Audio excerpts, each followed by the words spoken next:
Hey everyone, Destin Legary here, going over the Mass Effect Andromeda trailer with you. Let's get right into it, because right at 18 seconds, we already see one of the new collectible materials.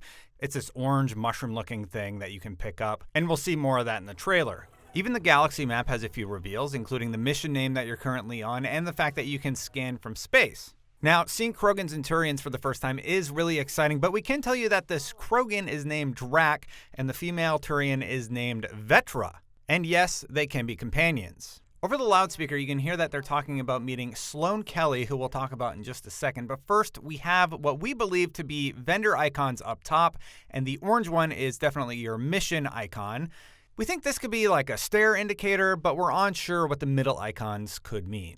And if we go forward just a little bit, we see Krogans, Turians, Asari, humans all in one place, a new character type in the middle, and in the back by the Krogans, we see some Salarians, maybe a Vorcha. It's really too hard to make a definitive call.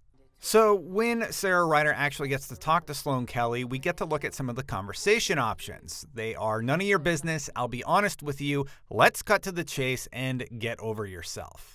Also note that the icon has changed in the middle. Now that could mean nothing, or it could come into play later. We also get a look at the interrupt command. Now it seems like this wasn't negative, but it does have a red tint around it, meaning it could be a renegade choice. We're not really sure, and they've kind of stepped away from the Paragon renegade mechanic. Drop it now, you first. Get out, or I'll put you. Now, here we get a look at the new Mako, aka the Nomad. We have a button to speed up or boost. We have a button to jump. We're unsure what L2 does, but in the top left, we have an indicator letting us know what to scan for and a combat strength in each zone. Here it's depleted, but the computer did pick up the mining material it seemed like this player was looking for. The next segment takes Sarah into a detective-like side quest we believe she's on with Liam, seeing he is a former security officer. There are some icons at the bottom of her screen, including the Andromeda Initiative logo, a JEC logo, and we're not sure what this third one is. They are looking for a character named Rokar, and as she scans the area, you see more info about the scene and how this Krogan died. Very interesting to see a Batman-like mechanic in the game. In the combat area, we see that the scanner labels it as rich, rightfully so.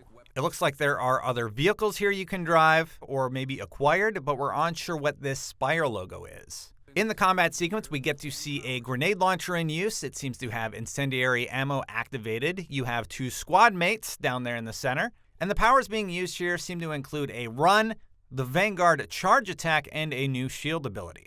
Enemies included in this area are the Assembler, Anarchists, Raiders, a Nullifier, a Sharpshooter, and an Addy.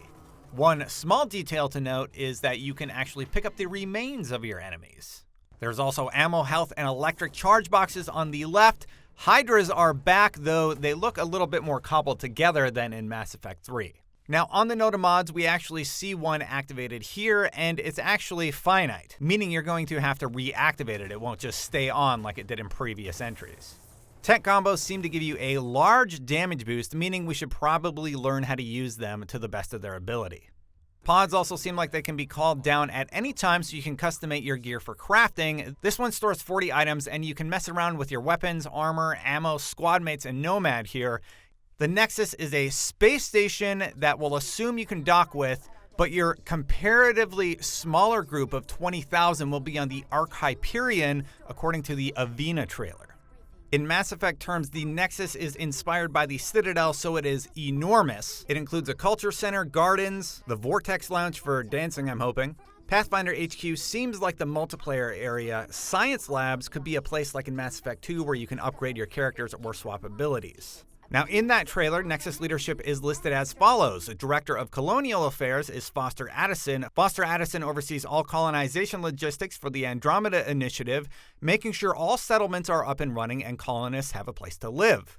The Nexus Superintendent is Nakmor Cash. Nakmor Cash is a female Krogan and part of the core team of station engineers who built the Nexus. Her contributions during the mission include station upkeep and ensuring all facilities remain in working order. Finally, Nexus Security is good old Sloane Kelly. Sloane Kelly is an Alliance-trained soldier and responsible for all security initiatives aboard the Nexus upon arrival in Andromeda. It would seem like you become allies. So anyway, going back to crafting for a second, we see a Sentinel chest piece that will buff Sentinel type abilities. Remember though that Andromeda is not a class-based game, so if you use this, it'll be most effective with a Sentinel loadout. Similar to the minerals we saw at the beginning, here are some lithium plants for your shield, but you can also buy these resources or use the Nomad to mine them. This fiend that's encountered may be one of the more challenging encounters originally mentioned in the Game Informer article. He seems a bit small compared to some of the other enemies we've seen though. Maybe a fiend is somewhere in between the super boss level encounters and a normal encounter. We'll have to see. Abilities used here include a new scattershot ability alongside a new assault rifle with 60 round clips. In addition, this player calls a drone alongside another tech ability. Now this mission is for Vetra, who is the female Turian we saw before, but we also get to see a few more abilities here, including a flamethrower and a shield. New abilities on the next screen, including an electrical based ability, and we get to see a skill and level up screen. It looks like you can level up specific skills in the game, making them more powerful.